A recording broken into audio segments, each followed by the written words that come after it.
So our new Namibian team member went out to visit his farm and do some farm chores, and he gave us a little video because we haven't been out there.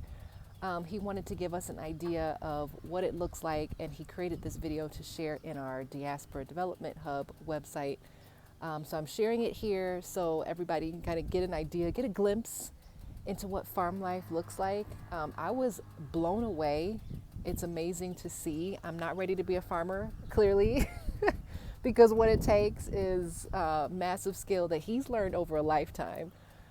So enjoy looking at his video to get a little glimpse. There's a lot of opportunities to learn more about things like this. If you come out here, join us in Namibia to come and learn a little bit more about this beautiful place. Hi guys, as promised, I said I would make a video about the farm. We start off by filling up our jerry cans, making sure that we have enough fuel to go and come back because at the farm there is no gas station and you need to make sure you have enough diesel when you're traveling. That's it. On the left here, we have a gated community. People usually buy property there. Pricey a little bit, but it's on the outskirts of Windhoek. A couple of kilometers before you get to Nasea Kutako Airport, which is this in the video right now. We just arrived at the turnoff from Windhoek, 91 kilometers to get here. We're about to turn left to Oshinene. Oshinene is a couple of kilometers. I'll see when I hit the board. But I'm here with my guy David. He's gonna be helping me. So after the turnoff, the board says Omitara Oshinene. Omitara is right after that board. This is the town of Omitara. It's about 2 kilometers, 3 kilometers away from that. After that, we start getting the farms.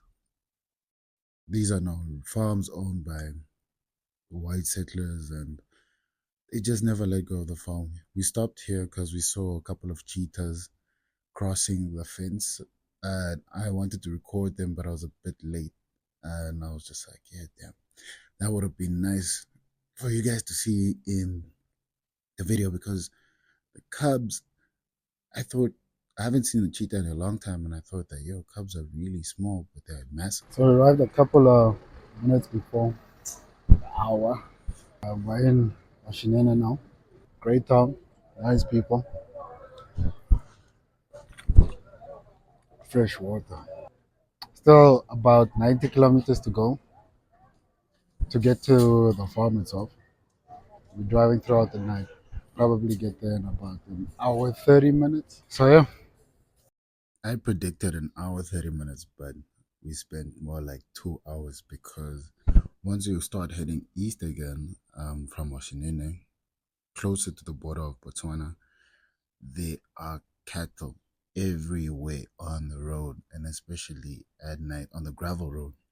So you can just drive like a couple of kilometers, then you have to slow down, stop, because these cars are crossing the road, and it's like this endlessly till you get to the farm.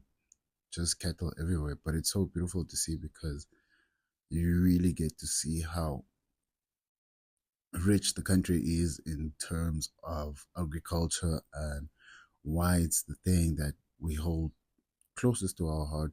Um, if you ask Crystal and Benny, I love meat. I love meat. So after that long drive, it's morning time and we're greeted by some horses. Great view. It always looks nice. We just woke up. You can see how green it is. It means it's been raining a lot here, so that's a good sign. The cattle have a chance to eat. Come closer, man.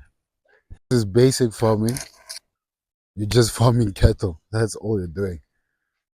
Just as a little side note, we have our own borehole system, which is there run by solar power, which pumps water into the tanks.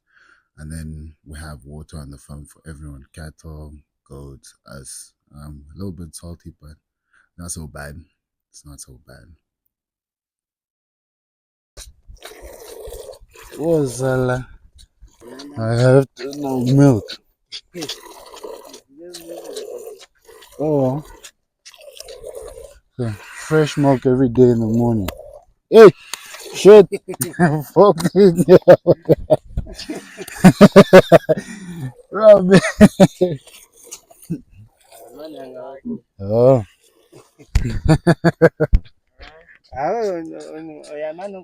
Okay. These are really nice. This is a young bull right here. This is a nice female.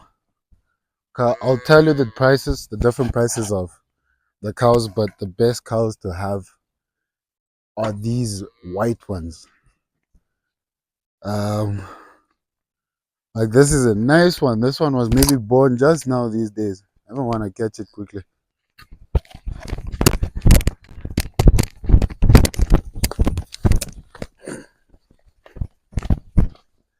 Yeah, that's a really nice one.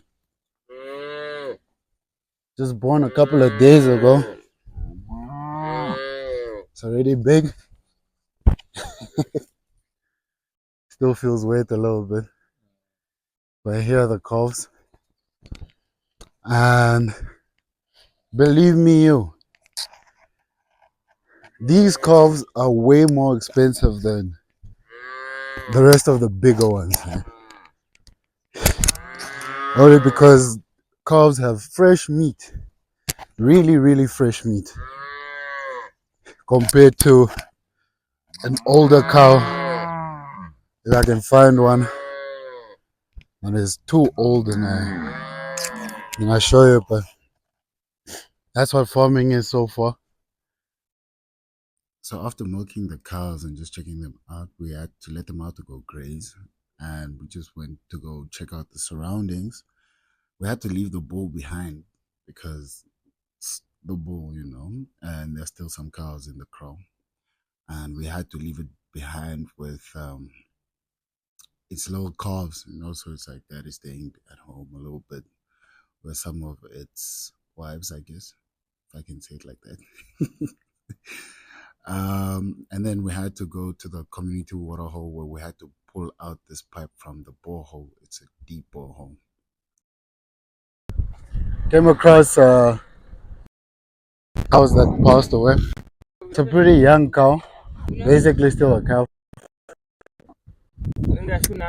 And what we need to do is cut it and slaughter it because the meat is still good. I had to carry boxes to transport.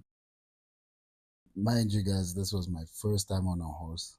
We've had horses for a while, but it was my first time on a horse. And you see, I didn't know what to do. I had to do it on my own. Someone told me, you kick the horse in the tummy a little bit, or you nudge it, not kick it, just nudge it a little bit and it will start going. I was pretty scared it was going slow. I tried to make it run faster, but it just wouldn't go. When I got home, there was another cow. I was giving birth, so we lost one cow, we gained two cows. Um, after this, we had to separate the calves away from the bigger cows and put them in the small kraal because we are preparing to brand them. And cows look tiny, but you can see how much strength this guy has to use just to put this cattle down. It took about 3 guys to put it down, and we had to do that for about 10, 15 calves. I had to brand them because now they're big, and people like stealing other people's cattle. But once you've branded them, people can't steal it from you easily because even if you slaughter it, the brand will still be there. And fun fact, stealing cattle in Namibia is way more of a serious crime than killing a person. So that's basic farming here in Namibia. I hope you guys enjoyed the video.